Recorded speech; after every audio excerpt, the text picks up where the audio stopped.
Hello, everybody, and welcome in to Blue Jays Today, everybody. It's the deadline for non-tendering players this evening, 8 p.m. The future of Jordan Romano is actually going to be decided literally within the next 8 hours, whether or not he's going to be on this ball team moving forward or not. So we're going to be talking about that because that could have some implications on some trades coming up. There's actually just a tweet, like literally a second before we hit record, from Bob Nightingale discussing that exact thing. And then Jose Berrios speaking out about Vladimir Guerrero Jr., his contract situation, and the implications that that has on maybe going out and getting Juan Soto. Oh. Lots of stuff to talk about. Yeah, right. Dude, you know, I'll be honest, the more that we talk about it, it's like that self-fulfilling prophecy. The more that we just bring up his name and everything, I'm starting to like kind of convince myself it's going to happen. I don't know if that's a good thing or a bad thing. You got to speak it into the universe, you know what I mean? And the universe is going to respond. Exactly, that's literally what's happening for me, man. It's like we just keep saying, like we're talking about how other people are talking about it, and now I'm starting to believe that it might actually happen. Well, Jose Berrios is consuming content and media just like all of y'all, and he's seeing what everyone else is seeing right now too, is the fact that the Toronto Blue Jays are in on Juan Soto, and the idea that we gotta sign Vladimir Guerrero Jr. to a long-term deal. Hell, total side note too, you know, you sign Vladdy back to a long-term deal, I bet that convinces Jose Berrios to pick up his player option. You know what I mean? If he's performing at a reasonable level. Yeah, hadn't even thought about that at all. But I mean, that again, like there's so many different implications that getting Vladimir Guerrero Jr. on a long-term deal has on this team moving forward, right? Like you just have something, to build off of. You know, it's like the foundation of your house. Right? You cannot build a house on just no foundation. Absolutely. I mean that's literally the whole quote from Jose Berrios. He spoke out, and I think it was a Puerto Rican or Spanish kind of reporter. And so this was through translation. Jose Berrios was talking about Vladimir Guerrero Jr. and the potential extension, saying, when we sign Vladdy, we can sign whoever they want, they meaning the Toronto Blue Jays. But I think the priority should be Vladimir Guerrero Jr., and then if we add Juan Soto, it would be a perfect world. That's a whole other second thought kind of right there. But the main point here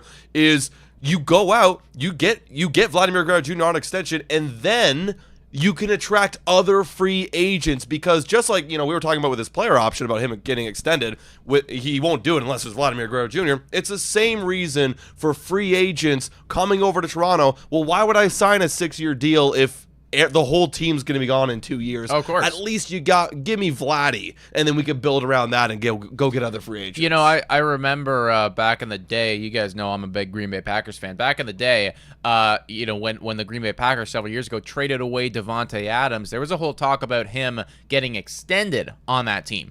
But he didn't want to get extended without knowing what was happening with Aaron Rodgers.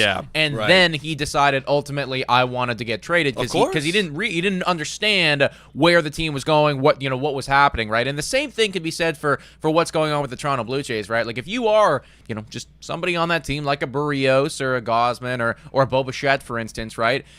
You don't want to sign on this team for a long period of time and then just be shit. Right? Like, you want to be on a competitive ball team. You want to be relevant. You want to be playing in important and relevant ball games. And having Guerrero there long term, at the very least, like we've been saying, it's like it gives you some sort of identity and some sort of direction that you can kind of hang your hat on and go, all right, well, you know what? Worst possible case scenario, even if we're bad, that guy's going to be here with me. Yeah, and that's going to be your core, because I think beyond 2026, literally the only guy signed on books is Jose Berrios with the player option, I think the following year, and then Yardel Rodriguez. So if you just add Vladdy, like, yeah, sure, in the interim, I've kind of come up with the idea, like the next 2 years, yeah, sure, you're going to be paying a lot of money, but after that, like, it's open. Yeah. There is no more George Springer. There is no more Kevin Gausman. Love Kevin Gausman, but there will be no more of that contract. It's $47 million made up of those two players right there. You got a whole open books for, anybody. You can build a whole new window in that period. Now, circling back to Jose's comments about the extension, it kind of got me thinking. I'm like, damn, Jose's coming out and talking about the Vladimir Guerrero Jr. extension. Does this add even more pressure to the Blue Jays front office, or does this mean absolutely nothing? Well, I mean, I would say that they are. I mean, like, I feel like the pressure can't go that much higher, really. Right. Like, and I don't think that they care that much either. Like, we've been screaming at the top of our lungs, not just us, but like you guys in the chat, and even Toronto Blue Jays players, the media, analysts. everyone has been screaming at the top of their lungs for probably like 3 to 4 years now that we do need to eventually extend Vladimir Guerrero Jr. Like ever since that 2021 year happened, it was like, okay, we've seen what we need to see. When are we going to get the long-term deal done, right? And at that period of time, it's like, all right, you still got a couple more cheap years of arbitration, so you probably want to soak the value out there. Very fair. But we are at the point now where it's do or die. It really is like, you got to do this, or he could walk to free agency. So, I mean, sure, I guess it adds more pressure, but I would argue, like, there's already a maximum amount of pressure, pressure, like, right? We're at that point. We're at the turning point right now. We're at a really awkward place with the Toronto Blue Jays where, people have come up with some arguments about, well, Vladdy kind of wants to wait to see what Juan Soto gets first. I mean, sure, they're obviously they're not going to be comparable in their contracts at all. We actually just had a report by John Heyman, let me flash this up right here, that apparently he's going to make $350 million. Which sounds right. Sounds about fair. Which sounds about right. So big shout out to John Heyman. He's kind of saying likely going to be that. So that's half of what a supposed Juan Soto max deal would look like. Yeah. Right? But, yeah, so I kind of lost my point there, but I lost my point. You were saying that Vladimir Guerrero Jr. was thinking that he wants to wait and see for what he gets. See what he wants to get for Juan Soto, but they're at a weird point right now because the Blue Jays, in order to attract these free agents and get guys on this team and extend that winning window this offseason, you got to have a Vladimir Guerrero Jr. extension in place. But if he really truly wants to wait until next season, test out the free agency market, well, it's kind of screwing over the little bit of the team right now because a lot of guys are going to walk. You're going to miss this window of 2025 because you're not going to get these big name free agents coming to Toronto. So it's a really awkward place where you do need to get that contract extension done now, like right now. Well, and yeah, like we've always kind of assumed that if they want to do it, them being the Toronto Blue Jays, they can. But, there's also Guerrero's standpoint as well. And you need both parties to be willing to hit the accept button for this to go. And it very likely could be a situation where the Toronto Blue Jays are knocking on the door and saying, hey, listen, like we want to get this done. We think that, we want you to be here long term. And we know that we need to get you here long term to get other guys here long term as well. Yeah. Map out the plan for him too, right? But if he doesn't want to do that right now and he's looking at free agency and seeing dollar signs, which is very fair, like it's within his right to do that, for sure. Then, that's going to be the situation. But that's also why I think, the Toronto Blue Jays are so heavily invested in Juan Soto right now, because there's an opportunity to get a Vladimir Guerrero Jr. talent, if not more so, on this team long term. And, you want to talk about creating, a winning mentality and a direction for other guys, somebody that they can hang their hat on and be like, all right, we can get behind this team. It's having, the future Hall of Famer at age 26, Juan Soto here for a decade or more. Yeah, so. And I don't ever complain. Honestly, I think the fact that some people might say, like, oh, if you sign Juan Soto, you're probably going to lose Vladimir Guerrero Jr., and maybe so from a, monetary standpoint. But, I mean, what better way to convince Vladdy to stay? Exactly. You don't even need to convince him anymore.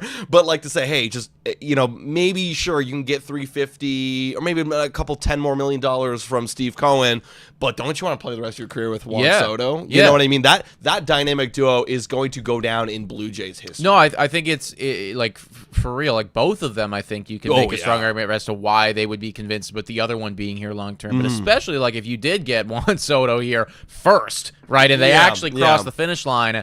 If I'm Guerrero, like, he already said that he wants to be here forever. I mean, that's just another, like, thing on, check on the, I guess, the agenda right there as to why you should want to be with the Toronto Blue Jays forever, right? Because you're going to have that guy. You're going to have that partner with you through all of it. And also, I mean, it helps that he is Dominican as well. Of course. There's an element of, we kind of grew up together doing the same thing. Yeah. But obviously, we are going into fantasy land we are a little definitely bit right there. We're falling down the rabbit hole. But to Jose Berrios' point, 100%, couldn't agree more with you. Guerrero is the first domino that needs to fall, I think, to get all of this going. Yeah, like Rob even saying in the chat, can't see Soto signing without Vladdy signed first. And now, obviously, we don't know who was in that meeting with Juan Soto this past week. I think it was 2 weeks ago at this point now, where the Blue Jays went out and flew out to California and saw it and met with Scott Boras and Juan Soto. But if you're actually being serious, you need to team up with Vladdy and be like, all right, Vladdy, like, we're going to give you the exact dollar amount that you want. We're going to go in that room and say, Juan, if you sign here, Vladdy's here. He's going to sign as well. We'll do this back to back. Well, that would be pretty elite if they could do that. That's elite as hell. I don't believe Ross Atkins would ever do that. I don't think he's got. Yeah, that's the thing, right? His abilities. Again, there are other elements here, other variables involved. That would be the best possible case scenario for all of us, and I'd be all the way back. But a lot of hoops that you got to jump through to get that for sure. done. But that's the way you do it. That's the way you do it. Yeah, of course. Again, in a perfect world, that would be the way that you do it. Now, we do got a question in here come in. Who said this? Warren saying, do you guys think Vlad is only worth half of what Soto's worth? Interestingly, the stats tell a different story. I know. No, and I agree with you, right? Like, I think that we can all say that Juan Soto is better than Vladimir Guerrero Jr., but, is Soto twice as good as Guerrero? Probably not. Right. But I think that it's weird because it's just like Soto's contract, there's an element of the bidding war involved with it. And if Heyman is projecting that the Toronto Blue Jays would extend Guerrero, I think that 350 is just the number that we're kind of like starting with. Yeah. I think that he might actually get more than that. Speaking of Guerrero, like if he has a really solid year this year, I could see him getting, 400 or even a little bit more than that. I see it. Yep. But I think Soto's just such a different animal that people view him like so differently. Yeah. That's the thing is, if everything was black and white like that, like, this amount of stats equal this amount of dollars, and like, it'd be a lot easier to negotiate all these contracts. But the thing is, what really determines the number is the market, Yeah. And the fact that a guy like Juan Soto hasn't come around in years. He's the clear number one dude. His age, the age is perfect, 26 years old. And he's been so consistent over his career. That's another thing too. Vladdy's kind of been up and down. So that fact right there, it's like the market's going to determine it, right? Yeah. Right? Yeah, no, so I agree with what you're saying right there. I do think that he's, better than half as good as Juan Soto, but there's just a bunch of other stuff going on there. But ultimately, folks, that is what Jose Berrios had to say about the Guerrero situation. Speaking of Guerrero, actually, quick finished shout out. 6th in MVP. So there you go. Yeah. Little pat on the back for you, Vladimir Guerrero Jr. We were asking for a nice bounce back season. We got it. Yeah. You do that every single year, I will have no complaints. Absolutely. And the American League AL MVP race was stacked. I mean, you look at all these guys right here, and it was just ridiculous. If he was in the NL, he's probably top 3. Could have been. I'm thinking it was Frankie, it was Shohei and Ketel Marte. I believe that was the third one, yeah. I think Vladdy could have been arguably there with, like, Frankie. Could have been. I mean, so, but hey, like 6 still great. You add that to the baseball reference, you know, of course. and you feel good about what you did. Yeah. I mean, like there should only be pride coming from what happened last year from Vladimir Guerrero Jr. And again, like you look at the guys up there, like Aaron Judge on a playoff team, Bobby Witt Jr. on a playoff team, Gunnar Henderson on a playoff team, Jose Ramirez on a playoff team. You need somebody in that area to take you to become a playoff team. Absolutely. Right? It's like you got to have that guy. That's our guy for us, and that's why we got to get him fucking extended. Wait, why weren't we a playoff team? Well, because of our bullpen there and was many quite, others. Yeah, there was quite a bit of variables as to why we were not a playoff team. But that's step one. You get that guy, and then we build from there. Speaking of the bullpen, everybody, 8 p.m. tonight is when the non-tendering deadline is. So the Toronto Blue Jays need to make a decision. And as time ticks on, it's just becoming increasingly likely that Jordan Romano is going to be non-tendered. Yeah. That would mean that he is cut. We are declining to give him a contract. Could they sign him in free agency? Sure. That could still happen, but it's sounding like they're not going to want to pay $7.75 million for him. Yeah, like just, analysts and insiders and experts, a lot of people a lot smarter than we are out here talking about how, Blue Jays are considering Jordan Romano to non-tender him, according to Rob Longley from Sunsport, the Toronto Sun, excuse me.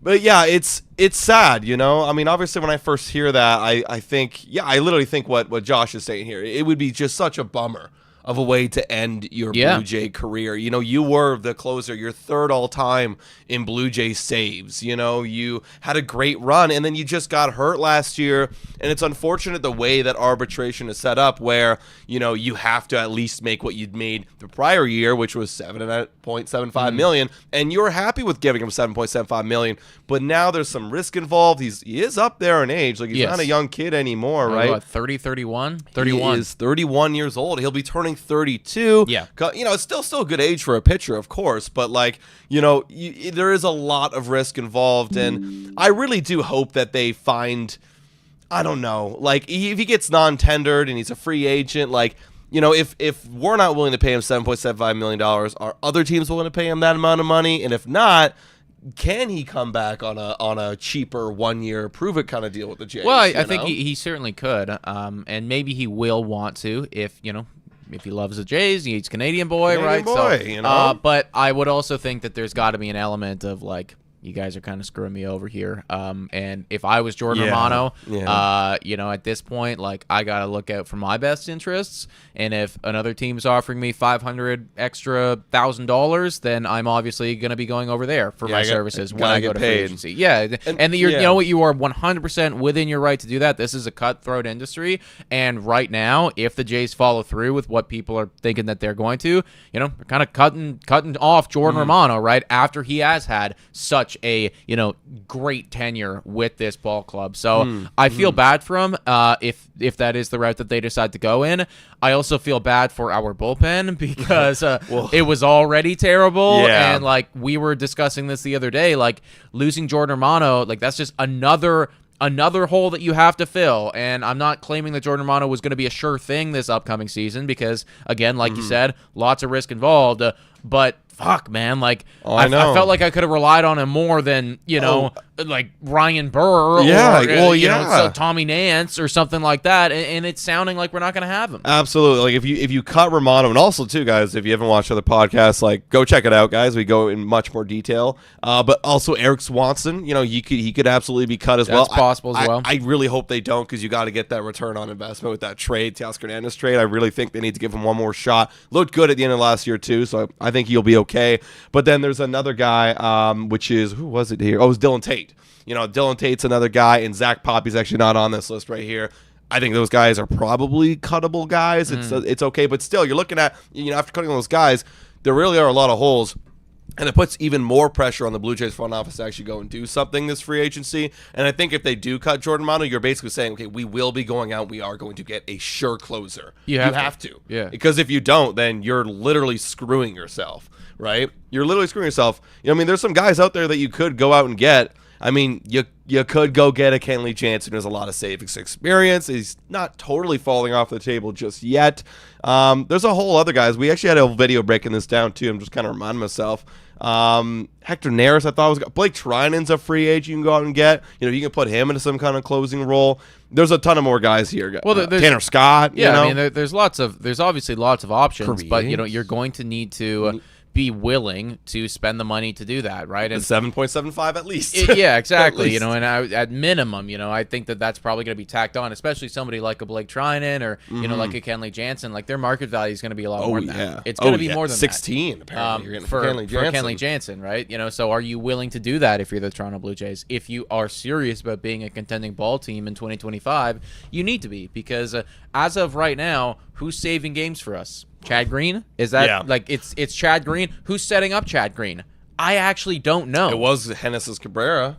We cut him. It's, you know, Brandon Little now. Is it? Like, is it Little? Is it Swanson? Like, who Swanson? is? Yeah, like Swanson. Who's Probably pitching Swanson. in the seventh? I don't know. We don't know. What There's I mean? no it's identity like, here. No, there No isn't. identity. That's the thing. Like, and even like Chad Green too as the closer. Like, okay, that's fine. But you know, that's also a guy that in his career, I think he's, you know, ERA somewhere in the 3.2 area, which is okay. With is good. But as my closers, my lockdown guy, like, I want somebody who is going to fucking save the game right now, and I don't know if we can trust that. You know what? Like, I had this realization. I'm coming out with a video tomorrow, right? I mentioned this in the video, a little spoiler alert, but like, I had this realization where asking the Jays to completely fix one of the worst bullpens in baseball in one season is it's honestly a harder ask than like extending Vladdy. Like it's actually kind of wild, and right? I hear that, yeah. You know, like you got to get, especially if we're cutting Jordan Romano, if that happens by 8 p.m. tonight.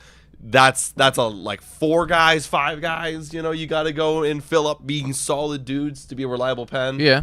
That's a lot of guys. Well, it is. But that is why we've criticized them for saying that they want to be competitive in 2025 because there's a lot of fucking holes. But if you actually want to be, like, that's an important thing, right? Like, we watched the LA Dodgers make it through the entire postseason. Granted, their offense was phenomenal, but also made it through the entire postseason with like 1.5 starting pitchers that you could count on. Yeah. Seriously. Yeah, right? No, and the rest of it was our bullpen is eating 5 to 6 innings a game. Yeah, minimum. In the playoffs, right? In October. It's important, man. You the bullpen, we were so privileged to have that bullpen and not do anything about it the last few years. Like it was a good bullpen, and now we're seeing the reality of like our bullpen actually being in shambles right now. But we're talking about free agents. We don't have to just get free agents to fill out the bullpen either. Like we can make some trades, and actually we mentioned this right off the top. Bob Nightingale did come out with a tweet saying that there could be some trades before the 8 p.m. deadline for teams. Now, that's an interesting thing. We could go make some trades if we know we're going to cut Jordan Romano. Well, that opens up the roster spot. Maybe we can go and get another trade. I do think that the Toronto Blue Jays are going to need to be pretty active in the trade market this offseason. I mean, we've heard from some of the insiders like Ben Nicholson-Smith and Shai Davidi that they are anticipating a pretty active Toronto Blue Jays front office in terms of trading people away. Now, I'm not super down for the idea of trading away a bunch of our prospect capital because ultimately we don't have a whole lot of it to begin with. But on the flip side, if we are serious about going all in, you got to be serious. We can't half-ass this thing if we're trying to be competitive again next season. And if what it's going to take to get some more bullpen arms in here is to trade away, I don't know, a Ricky Tiedemann, then you got to do what you got to do, right? Yeah, like you got to do what you got to do. You got to have a guy in there that's pitching now, not somebody who's going to be pitching in a year and a half from now. Exactly. Well, actually, I saw a couple people bring this up. I even thought about it myself. Where this offseason, this upcoming season, feels a lot like a 2015, 10 years later. Like where it seems like it's the end of the window. It's coming to the end of the window. You've been pushing for the last few years, and you haven't really had a lot of success. And this feels like they gotta go in now. And if it's not now, it's never. It literally, like you literally have this year, and you've got next year. So for me, we have a lot of that infield surplus, and that value for me too. A lot of those middle infielder surpluses, like a Charles McAdoo, for example, feels like a guy you would send over to get a decent middle reliever, and that's what we need right now. We need to, or you package them together and you go and you get maybe a higher end guy. Sure. Right? Yeah. And I mean, there is a lot of people in that infield, right? Like, especially the second base bag, which is just like full of players that are not going to get enough playing time. That we love Addison Barger on this channel, but course. How many at bats is that guy going to get? Probably not enough, 200, maybe, right? Like, again, I don't know. I have no idea. Maybe depends on how he's playing, obviously, and whatnot. But off the top, like, there's no guarantees for any of these guys. And would I prefer to have 200 at-bats from Addison Barger or, 60 innings from a bullpen guy? Probably the 60 innings, with a low 3 ERA, right? 1 whip. Yeah, sure. like, absolutely, like, right? just ultimately, like, that's going to help this team win more than the alternatives. So. Yeah, and not to say that Addison Barger's, a replaceable guy, but kind of is with the amount of depth that we have. Oh, you trade one of them away, well, here's another one. Well, that's the thing. You got to make a choice. You got to decide who you're going to be rolling with. I thought that last year or this past season was kind of audition season, especially when we knew that we were out of it. So you gave some guys some opportunities. You saw who was playing good. Spencer Horwitz, congratulations, you've earned yourself a spot. Absolutely. From some of you others, you haven't. Right, of course. And that's what that whole experiment was, right? We gave a lot of guys some at bats that probably wouldn't have had them if we were in a competitive, winning season. And they got their opportunity, and now you got to decide, all right, this is who we want to keep rolling with. This is who we're comfortable with getting rid of and taking that asset and putting it somewhere else. Yeah, absolutely. It's going to be interesting to see, guys. There could be some moves tonight, so if there is, stay tuned. Maybe if there's a big trade or something, we'll hop on a live stream. We'll have to, man. If we trade away, one of our prospects, you're like, could you even trade away somebody like a Jordan Romano? Like, how does that work? I actually don't know how that would work, because if you traded them, then it's like, will the team have to then make a decision by 8 p.m.? Yeah. Or I wonder, I'm not sure how that would happen. I feel like you'd have to tender him to then have the right to trade him. Right. You know what I mean? Because we don't even have, we're just trading away the option to tender him. You know what I mean? Yeah. I don't know. Complicated stuff there, guys. Something that we haven't really seen in our experience doing no. this podcast. But if they do make some type of big move tonight, we will obviously be covering it. But keep in mind, Jordan Romano might not be on this team for that much longer. Let's give a quick shout out to one of the sponsors of this video. Whoa, time for a quick shout out to the sponsor of this video. Hit your picks and knock it out of the park with Betway. Scan the QR code down below to join the action. Only available in Ontario. Must be 19 years or older to participate. Please play responsibly. Now, everyone, back to the content. Shout out to Betway, everybody, for being absolutely phenomenal, guys. If you're sports bettors at all, then hop on there. It's the spot. We got some lines for you for this upcoming weekend. I think last week we did the Packers game. Yeah. This week we're doing the Cardinals game. What do you listen? You're the expert That's here. Right. What should we be betting on? Well, obviously Cardinals, Seahawks, very big game for the NFC West. If you guys are following, basically whoever wins this one will be the leader of the NFC West. However, it's going to be played in Seattle. If it was played at home in Arizona, give me the Cardinals. Don't even ask me about it, because they've been on an absolute roll. However, they're coming off a bye week. There could be some slowing down of momentum. We're out of rhythm, blah, blah, blah. Seahawks just pulled off a big win against the 49ers. So, they have a little bit of momentum, and they're at home. But for me, when you just break it down, looking at the stats, take all those other exterior factors, if you just line them up, even playing field, the Cardinals right now are playing way better than the Seahawks. The pass protection has been excellent. We're top 5 in run game right now. Whereas you look at all the Seattle stats, and they're a bottom team. Yes, the passing game is very good for them, but there's also the fact that because they pass so much, they have a lot of turnovers. And that's been Geno Smith's big flaw. If you square them up on an even playing field, I would go the Arizona Cardinals. So for me, I'm just going to take the money line here. No spreads. It's too weird of a game to be taking spreads. No, I get that. I do get that, man. I think ultimately you guys are probably I wouldn't say a way better team, but, a better squad than the Seattle Seahawks, just on a completely neutral playing field. Yeah. So Yeah. there you go, guys. If you want to hop on Betway and make some money off the Arizona Cardinals, now is your time to do so. We asked for questions. You guys gave us questions. We're going to go to our mailbag real quick, everybody. Take a couple of your questions from here that you asked us. We've been doing this every single week. So if you want your question to be answered, the link to ask it is in the description. We take anywhere from 3 to 5 questions every single Monday, every single Friday. And you guys have been asking some good ones, folks. Honestly, yes, you have been. You're really picking the brain and making us think. We got one coming in from... Let me just undo here. It disappeared. We got one coming in from Peter Ryan here. Peter Ryan coming in here and asking just a very easy question, honestly, and sometimes we appreciate a nice, easy question. If you were the GM of the Blue Jays, what would an ideal offseason look like? And also, sorry to cut you off there, but answer this in the chat too, because everybody's got a different kind of worldview on this. But I do think that we're going to see a lot of similarities here between all of our answers. Because it all depends on what your intention is. That's always been my thing with the Toronto Blue Jays. What are you trying to accomplish this offseason for the future of this team, right? Some people have said so many times, well, let's rebuild. I've seen people say trade Vlad, start it all over, scrap it all. But if we were the GMs, what would you do? Well, I'm gonna take the direction that we're trying to still win here.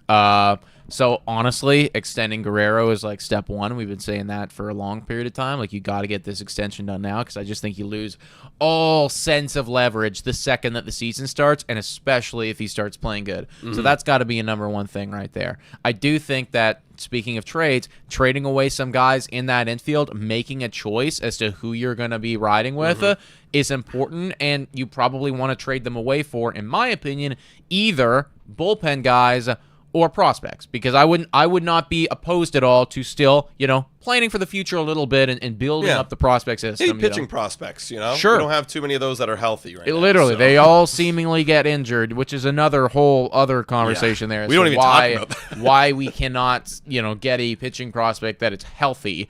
Ugh. That needs to be worked out. Yeah. Anyways, trade away some guys from the infield. Then, of course, an ideal offseason is you sign Juan Soto. A more realistic one, though, would be that you go out and you sign some type of big bat. If it's not going to be Juan Soto, in my opinion, I think that Pete Alonso would be a lot of fun. I think Pete Alonso would be pretty cool. I agree. And then after that, if you could go and get, I'm not going to be crazy here, not like a Max Fried or anything, but, a mid-tier starter that then pushes everybody down so that Yariel Rodriguez can go to the bullpen. Maybe Manoah can go to the bullpen when he is healthy, when he is back. That would also be good too. And I feel like that you do all those things, I'm pretty happy. Yeah, like I actually think that's the perfect offseason, without getting too crazy. Obviously perfect offseason. I get Soto, I get Willie Adames, I get, Max Fried and Corbin Burns, and we trade away Bassett, and we just do like everything to make this like the most polished looking roster possible. Like, you know what I mean? Like, well, if we signed every single free agent out there, we'd probably winning the World Series. We're in the World Series if we signed literally every single guy. Absolutely. Dude, you have like Kevin Gausman coming out of the pen now, closing games, We just have all of the best Everyone's pitchers. so good. Everyone's so good, right? So, yeah, I mean, but I'm 100%. That's the exact direction I would go. I would maybe explore a Bo trade, but I would do that too. I would think about it. Because if I sign Willie Adames, this would be big brain. If we sign Willie Adames, I'm really shopping Bo now. There's no reason for me to not shop him. Yeah. With the amount of middle infield prospects, the amount of money he's costing. And I'm not going to extend him next year. So, yeah, I'd do that. Yeah, 100%, man. Also, an ideal offseason, too, involves a little bit of luck. Winter meetings are coming up, and that draft lottery's happening. Yeah. Let me tell you right now. Yeah. You end up getting one or two. That would be pretty sweet as well. We got a chance. I think it was a 7.5% chance that the Toronto Blue Jays had. 7.5% chance to lock down the number 1 overall spot. That would, again, it's just pure luck at this point, but that would actually maybe be a franchise-changing type of lottery pick right there. Yeah, and a lot of people say that, the MLB draft isn't as big as like other, leagues like the NHL draft or NBA or NFL. But it all depends on the class. I mean, this year's a little bit different. In the last couple of years, you've had some very good prospects come up and get drafted really high. Like I'm talking about Jackson Holiday, Adley Rutschman in the years past. So it's definitely a class this year as well where you got another Holiday brother where you could see some potential impact like pretty quickly. Pretty quickly. Excuse me, guys. Woo. We got another question in here from Sophie. Shout out to Sophie. Asking if Jordan Romano is non-tendered. That's a very timely topic. Feels like it could be. Yeah, if he's non-tendered, what are your thoughts on Camilo Doval or Devin Williams replacing him? Now, Camilo Doval, I'm much more familiar with Devin Williams. I've known of Camilo Doval. Yeah. 27 years old, arbitration eligible for a while now. Looks like this guy has been pretty. Oh, he had a bad year last year. He had a really bad year last year, but like phenomenal. Other than that, 39 saves in 2023, 27 in 2022. Looking at his stuff right now. Oh, yeah, it looks really good. Incredible fastball velocity. I'd talented, buy low on him right now. I think that's a great idea. However, will the Giants do that? I don't know. With that much control, they're still probably going to ask for a big price tag. That's the thing right now. Devin Williams is one of the best.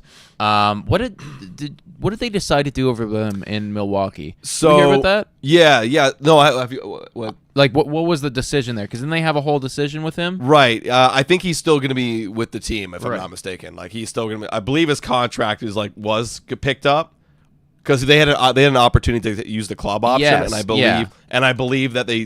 This was like a few weeks ago. I'm pretty sure. Yeah. So like it kind of fell out of my brain. I'm pretty sure they picked up his club option. So that's the thing. Yeah. They. Oh right. No.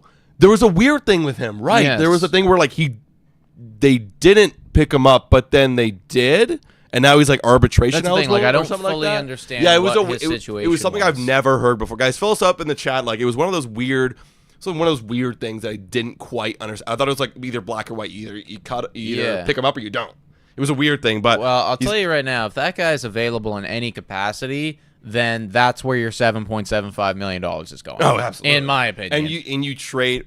you got to trade for him and then you got to sign him. That's the thing. Yes, because it is a 1 year thing. I'd rather because if we're talking window extension, we're talking about that perfect offseason. I'd rather probably 3 or 4 years of Camilo Doval than a 1 year Devin Williams, just because like I don't know what this next year is going to entail. Sure. You know, so I'd want to make sure I get a little bit more length. Probably. I get that. No, I do get that. But again, if there's any way to get that guy in Toronto, do it, because he is a special level of talent. Like, you know, there's only a handful of guys in the MLB. Probably him, Emmanuel Clase, maybe Tanner Scott, but that could just be recency bias because he had such a good year. Well, but yeah. You know, like a handful of guys used to be Josh Hader. I still think Josh Hader is very, very good, but had kind of a rough year there. But handful of closers that you can really, really depend on. Devin Williams is one. He's one of them, man. Yeah, man. Shout out to Emmanuel Clase getting MVP votes, Cy Young votes. Like that's crazy. Well, he deserved it, man. Like, you know, the guy again, like.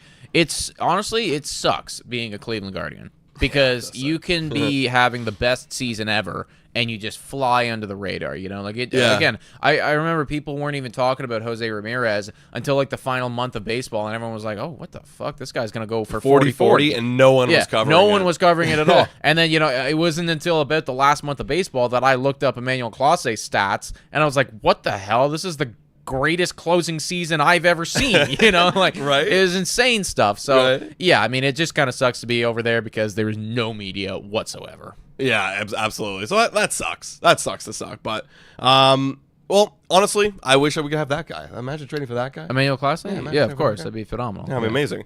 We got one more question here from Infamash, and I had to bring this one up because he's always a fun topic of conversation. Have the Blue Jays ever thought about Bauer? He's a Cy Young winner, setting records in Mexico, and he just won a championship with them. He's absolutely electric and is willing to play for league minimum. I know he's controversial to even talk about, but honestly, he would bring value if the team signs with him. Want to know your thoughts? Thanks. Well, have the Blue Jays ever thought about it? They probably had that conversation, like, this guy, are we really gonna do this or not? Because like literally, if it's league minimum, like you probably bring it up. Probably every GM has brought it up, but I'm gonna bring it back to the fact that he's literally blacklisted, guys. That's our conspiracy theory here, and I actually don't think it's a crazy one. No, it's legit. He literally threw Rob Manfred under the bus multiple times, called him out. Like you're not going to get work for a guy, or you're not going to hire a guy in your organization that hates your guts and has slandered your name. You're just not going to hire that guy. And I think he's blacklisted across the MLB. And that's the reality of it. And you know that the Toronto Blue Jays are very progressive with all of that stuff and the players that they have. I mean, like throwback to the situation with Anthony Bass and like various other different Toronto Blue Jays players, right, that have had some minor incidents or media stuff, and they get outright boom, you're gone. Trevor Bauer is like that by a million. And he would never come here. And if you're talking about like the incident with the whole with that lady, I mean, he was innocent. Like don't get me wrong, like the cases were dropped. And as far as we know, innocent, right? But it doesn't matter because I think the more privy note is that he's just a dick. Well, that's it. Look, he was blacklisted. That's the way it is. And the Toronto Blue Jays would certainly not be the team that would go out and get him. It would be like Texas or something. Pretty much like every year that goes by, it just becomes increasingly clear, like, it's not going to happen.